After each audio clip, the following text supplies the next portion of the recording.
search and variable arguments. Arrays.binary search requires a sorted array. When working with unsorted data, you need to implement your own search logic, and this chapter covers linear search, finding mean max values, and our variable arguments feature for flexible method parameters. First one is linear search. Linear search checks every element sequentially until it finds a match or reaches the end. It works on both sorted and unsorted arrays. Okay. And in this one, our time complexity will be ON, right? Finding the maximum value. Like usual, we will start from index 0 by assuming that this one is the largest, and then we will compare every other element. If something's bigger, then we will update our variable, right? So this is the best we can do in linear search. Searching for an element, a method that returns the index of a target value or -1. This one is one convention that if you did not find anything, then you can return -1 if not found. And this one will match your JDK methods as well. Okay. Then Varargs, variable arguments. The Varargs syntax, three dots, allows a method to accept zero or more arguments of a specified type. And inside the method, the arguments are treated as an array. Okay, so you can pass something like that. Numbers is treated as an int array inside the method. Okay, so in total equals to 0 for int n of numbers, you can do something, right? Flexible invocation. The same method can be called with any number of arguments, right? Total 0, this one is also valid. You can pass empty array, right? We have one rule for varargs. A method can have only one varargs parameter and it must be the last.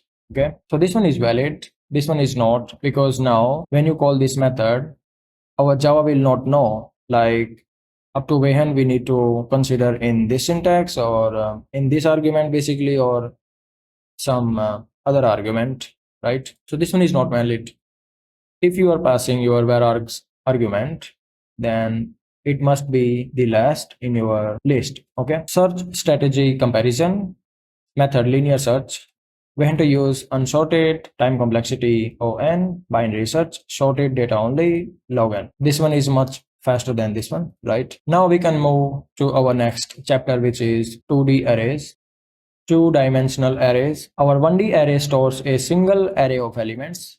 Instead, was something like rows and columns grid, okay? And our 2D array stores elements in a grid of rows and columns. We can access elements using two indices, right? So we have similar syntax for 2D array as well. Declaration and initialization. We can use this when we know the dimensions but not the values yet, okay? And also we have another method, array literal. Use this when we know the values, right? Now accessing and modifying, provide the row index first, then the column index.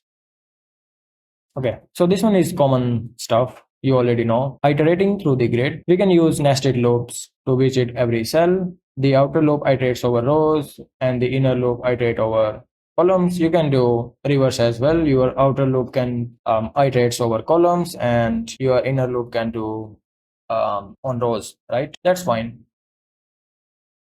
One important thing about 2D arrays is that the dot length property in 2D arrays. Grid dot length returns the number of rows and grid I dot length returns the number of columns in a row, in this specific row basically, okay? All right, then we have summary. So syntax and description, declaration. You can use this syntax or you can use literal way as well. Element access, traversal, okay?